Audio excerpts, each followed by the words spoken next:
ملګرو په دې سیټ سکرین باندې چې تاسو زما سره نه دا اصغرچی مال لنډې اشر کړی دی د کاټلنګ خپلو خلکو د کاټلنګ غیرتمنو پښتنو اصغرچی ماته ته به مانوي میدار چا سره چېړه خو د پښتنو سره مچېړه د هر چا سره پنج خو د پښتون سره نه پنج پښتون چې ته وخوړ ته به ته بیا خوړلی خو تا وي چې نه یاره هر سړی به زما په شان هر سړی خو ستا په شان نه مرګرو شو ته شاړی ولې د کاټلنګ په بازار کې یو کړه دا دله به راوتو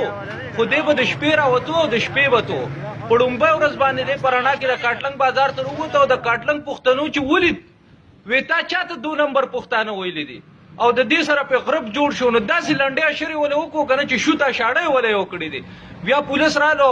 د هغې خلکو نه اخلاص کو جیل ته یې بوستو اوس په دې لوکپ کې هم زه تاسو ته دا یو پټو خیمه په لوکپ کې دی خو د کاټلنګ خلکو په خخ پړنه یخ کړی دی د کاټلنګ غیرتمنو پښتنو ته زه سلام کوم د ټولو پښتنو له طرفه د پښتونخوا د هر پښتون د طرفه زه د کاټلنګ هغې غیرتمنو پښتنو ته سلام کوم چا چې دله دا لنډې اشر کړی دی چا چې ورله دا شوته شاړه یو کړې ده چا چې دته د دا اوقات ښوولي دي چا چې دته د پښتنو زور ښوولی دی ډېره مهرباني الله م ښه ده او آباد ساته